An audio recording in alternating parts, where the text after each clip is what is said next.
Hi there, hope you're okay.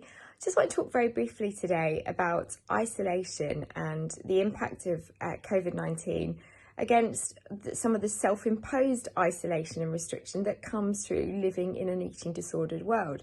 It took me a few days into the world of lockdown to realise actually throughout the 2 decades that I put myself through this horrendous journey with anorexia, I had created, in effect, this confinement and isolation that now many people are finding themselves in the situation of going through day-to-day life that they've never experienced before.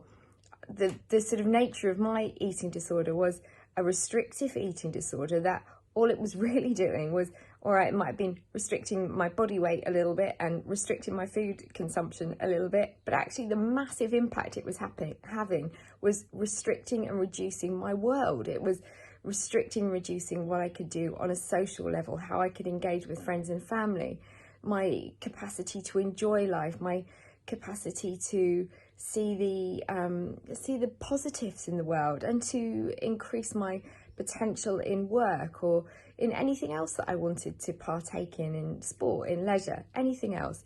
Everything was being reduced and restricted by this restrictive illness. And so here we are now in a state of lockdown where we're being told we cannot do something. And I find myself thinking, actually, it was the eating disorder's voice and that terrible constraints of the dialogue that the illness was causing on me that actually had me living in that world, even at times where there were people around me and people that were in my life. I was confining my world. And if I have any hope for anybody that's going through an eating disorder during this period, it would be to say, look at what we are going through right now and say to yourself, is lockdown in any sense, psychologically, physically, mentally, is lockdown the world that you want to live in? Because ultimately that's what your eating disorder gives you. It restricts everything about your potential, about your ability to have joy, about your opportunity to have friendships, relationships, positive family experiences.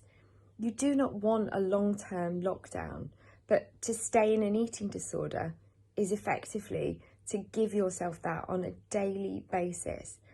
I've heard all sorts of terrible things over these last few days of people talking about how they're battling against, the pathetic dialogue that we're hearing of. I heard one the other day of the corona stone, and the corona stone apparently relates to this stone that we're all going to put on while we're in lockdown and can exercise less than we were able to do, and we're all eating comfort food. Well, you know what? So what? If we put a stone on during the weeks and months of coronavirus, so what if it gets us into a state of body and mind that is healthier and happier? So what if we're less obsessed about calories and weight restriction? So what?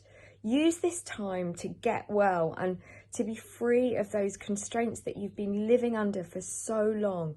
A long-term lockdown in any capacity is not something that breeds joy and relationships that are healthy and happy.